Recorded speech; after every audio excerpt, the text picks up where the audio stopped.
Hello everyone, welcome to Engineers Point, and this video is all about TCS digital profile and some of the dots regarding the profile.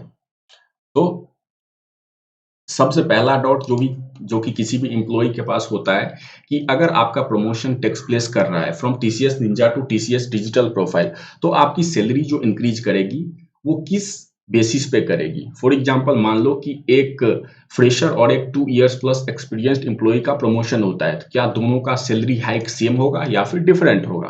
दूसरा point यह आता है कि अगर आप TCS digital में promoted हो तो क्या आपका सीटीसी ड्रॉप होकर वापस टीसीएस निंजा प्रोफाइल के लेवल पे आ सकता है या नहीं, और अगर आता है तो इनके रीजंस क्या हैं, आज हम वही डिस्कस करेंगे। सबसे पहले आपकी सैलरी हाइक कैसे होती है when you moves from TCS ninja to TCS digital profile. तो 2 points here is taken into consideration. सबसे पहला, आप मेट्रो सिटी या नॉन मेट्रो सिटी, आपका वर्क लोकेशन कहाँ पे है, या तो मेट्रो सिटी में या नॉन मेट्रो सिटी में। और सेकंड पॉइंट यह है कि आपके पास एक्सपीरियंस कितना है। अगर फ्रेशर की बात करूं और अगर आप मेट्रो सिटी यानी कि आपका वर्क लोकेशन मेट्रो सिटी है तो आपका सीटीसी इंक्रीज होकर 7.09 एलपीए हो जाता है। अगर फ्रेशर की बात करें जिसका work location non metro city में है, उसका सीटीसी इंक्रीज होकर 7 एलपीए हो जाता है। और अगर आपका experience with in the company 1 to 2 years का है तो आपका सीटीसी इंक्रीज होके 7.51 एलपीए हो जाता है। अगर वहीं पे किसी एम्प्लॉई का एक्सपीरियंस 2 to 3 इयर्स है विद इन द कंपनी तो उसका सीटीसी इंक्रीज होके 8.28 एलपीए हो जाता है।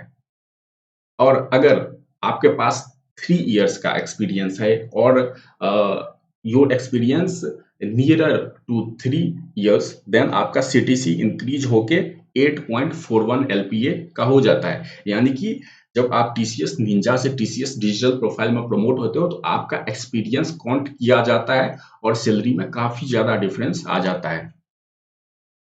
सेकंड पॉइंट की बात करें, क्या आपका इंसेंटिव जो कि डिजिटल में आपको दिया जाता है वो स्टॉप हो सकता है। तो सबसे पहले आपको जो समझना चाहिए कि जब आपका प्रमोशन होता है टीसीएस डिजिटल प्रोफाइल में फ्रॉम टीसीएस निंजा प्रोफाइल, तो आपका जो ग्रेड होता है, सैलरी का ग्रेड होता है, वो इंक्रीज नहीं होता है। आपको इंसेंटिव दिया जाता है एक्स्ट्रा, जिसके कारण आपकी सीटीसी इंक्रीज होती है। और इंसेंटिव डिपेंड करता है आपके परफॉर्मेंस पे, और अगर आपका परफॉर्मेंस ड्रॉप होता है तो इंसेंटिव भी स्टॉप हो जाता है। अगर डिजिटल इंसेंटिव की बात करें तो ये केवल ए और बी बैंड वाले एम्प्लॉयज को दिया जाता है। और बैंड की बात करें तो हर एक फाइनेंशियल ईयर के बाद आपको एक परफॉर्मेंस बैंड दिया जाता है, और अगर आप ए या बी बैंड में हो तो आपको डिजिटल इंसेंटिव पे किया जाता है।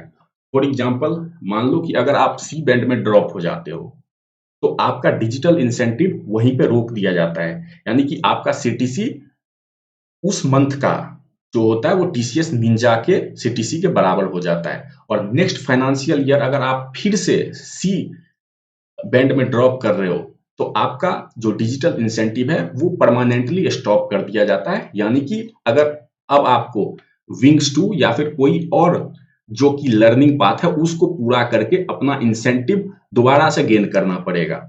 लेकिन अगर आप डी बैंड में फॉल करते हो किसी फाइनेंशियल ईयर में, तो एक बार ही अगर आप फॉल करते हो डी कैटेगरी में तो वही आपका इंसेंटिव स्टॉप कर दिया जाता है। और उसके बाद आपको नेक्स्ट कोई एग्जाम या फिर नेक्स्ट लर्निंग पाथ जो ही टीसीएस प्रोवाइड करती है वो कंप्लीट करना पड़ता है अपना इंसेंटिव दोबारा शुरू करने के लिए। तो 2 कंडीशन है जहां पे आपका इंसेंटिव रुक सकता है। पहला कंडीशन है अगर आप लगातार 2 इयर्स सी बैंड में फॉल करते हो या फिर 1 साल के लिए आप डी बैंड में फॉल करते हो तो आपका इंसेंटिव रुक जाएगा। क्योंकि जो भी TCS ninja to TCS digital promote हुए हैं विद इन द ग्रुप, उनका सैलरी ग्रेड इंक्रीज नहीं होता है, आपका इंसेंटिव इंक्रीज कर दिया जाता है, जिसके कारण आपकी सीटीसी इंक्रीज हो जाती है। तो आपको कोशिश करते रहना है कि आपको या तो ए या बी बैंड में ही होना है through out the year, so that आपको आपका डिजिटल इंसेंटिव मिलता रहे। And that's all for today. If you have liked the video, kindly subscribe the channel, like the video and share the video.